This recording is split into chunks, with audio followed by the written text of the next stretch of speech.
এবার খান মিষ্টি জানি না, বলবি জানি না, ঠাকুর মশাই নিয়ে চলে গেছে।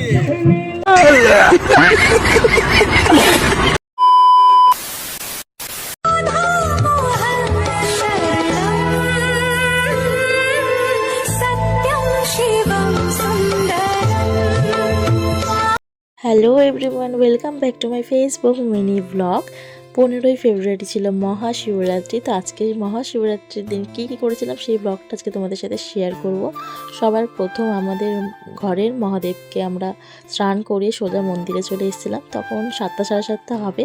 আর আজকে আমাদের মন্দিরটাকে এত সুন্দর সাজিয়েছিল, চোখ সরানো যাবে না, এত সুন্দর ডেকোরেশন করেছিল খুবই কম সময়ের মধ্যে। আমার বড়রাও তার বন্ধুরা মানে আমাদের ক্লাবের জুনিয়ররা এই পুজোর দায়িত্বে ছিল। তারা খুব সুন্দর ডেকোরেশন করেছে। আমি তো সকাল থেকে আসতে পারিনি, একেবারে সন্ধ্যেবেলায় এসে অবাক হয়ে গেছে দেখে এত সুন্দর হয়েছে।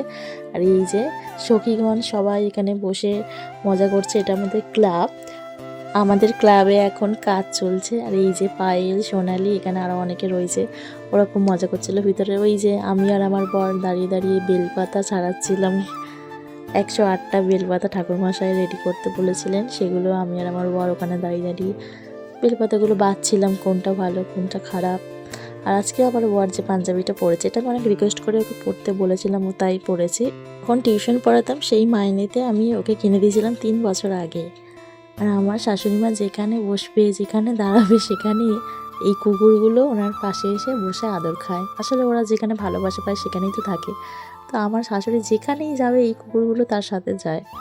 আজকে আমাদের ছোট্ট রনিও প্রথম এবছর উপোস করেছে। ভাবা যায় যে ছেলে সারাদিনে শুধু খাবার খেয়ে যায় সে পুরো নির্জলা উপোস করেছে। আজকে আমরাও পুরো নির্জলা উপোস করেছি। এই যে আমার দিদি, আমরা 4 প্রহর জেগে পুজো দিয়েছি, যেহেতু সারা রাত আমরা মন্দিরেই বসেছিলাম। খুব কম একটু একটু করে বাড়িতে এসেছি। এদিকে ভিতরে জোর দমে নাচও চলছে। তখন আমি ছিলাম না, আমার ফোনটা বাচ্চাদের কাছে ছিল। আমি আর আমার ছেলেকে রাত্রিবেলা খাওয়াতে বাড়িতে নিয়ে এসেছিলাম। আমার ছেলে সারা রাত ছিল না, তবে অনেক রাত পর্যন্ত ছিল। ওকে ঘুম পাড়িয়ে বাড়িতে রেখে আমি আবার গিয়ে মন্দিরে বসেছিলাম। বিয়ের পর এই নিয়ে আমি 4 বছর শিবরাত্রি পালন করছি। অন্যদিন না খেয়ে থাকলে কিন্তু সারাক্ষণ খিদে পায়, কিন্তু এই শিবরাত্রি এমন দিন সারাদিন নির্জলা উপোস করে থাকলে কোনো খিদে পায় না, কোনো মাথা ঘোরে না, কোনো শরীর খারাপ লাগে না। সবই আমাদের বাবার আশীর্বাদে। এই বছর ঠাকুরমশাই 2 প্রহর জল ঢালার পর 3 প্রহরের মাথায় আমাদের হোমটা করে দিয়েছিলেন। এখন বাজে 2:32।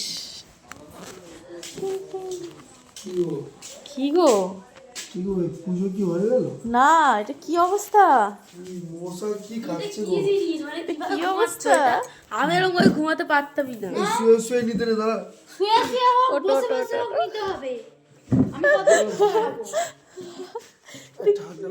চেয়ারের মধ্যে কে ঘুমায়? তোমার চাদর কই? ওই তো আমার এই চাদরটা নাও। এই যে ঠিকই আছে। আর দিলে মশা কামড়েছে দেখো। আরে বলছি তো ওখানে বরফ তুমি ঘরে গিয়ে ঘুমাতে পারছো না? সমানে ওকে বলছিলাম যে বাড়িতে গিয়ে ঘুমাও, কিন্তু না, অবস্থাটা জাস্ট দেখো, মাথার মধ্যে পিড়ে, এদিকে চেয়ারের মধ্যে কীভাবে শুয়ে আছে, তবুও বাড়ি যাবে না। মশার কামড়ের জন্য এরকমভাবে শুয়ে আছে চাদর ঢাকা দিয়ে। দেখলেও আমার খুব হাসি পাচ্ছিল। কীভাবে যে সময়গুলো দেখতে দেখতে কেটে যাচ্ছিলো আমরা নিজেরাও বুঝতে পারছিলাম না। আমরা প্রচুর গান শুনছিলাম, প্রচুর মজা করছিলাম। আর এই বছর আমাদের শ্রাবন্তী বাবার কাছে মন ভরে প্রার্থনা করেছে যেন সামনের বছর বিয়ে হয়ে যায়, একটা ভালো বর পায়। A few moments later. তবে জাস্ট পুজোটা শেষ হয়েছে, আর আমাদের এই দাদামণি বসে বসে অপেক্ষা করছিল কখন পুজো শেষ হবে, আর সব সন্দেশগুলো আমরা হামলা করে খাবো। ও অর্ডার দিয়ে দিয়েছেন শ্রাবন্তীকে যে যত মিষ্টি সন্দেশ আছে ওখান থেকে নিয়ে আয়, তারপর সবাই তোরা খাওয়া। তো শ্রাবন্তী যতটা পেরেছে সামনে থেকে কটা সন্দেশের প্যাকেট নিয়ে এসেছিলো।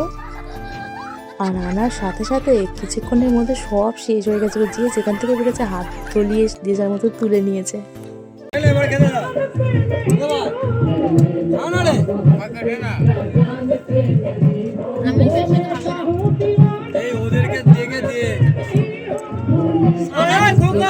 আমি ছানা সন্দেশ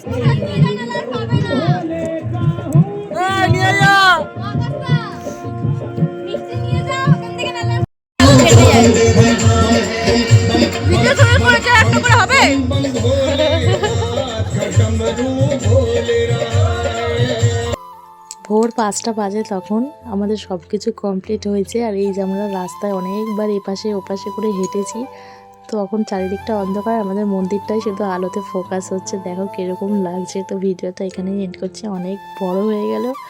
তো ভিডিওটা কেমন লাগলো অবশ্যই কমেন্ট করে জানাবে। হর হর মহাদেব।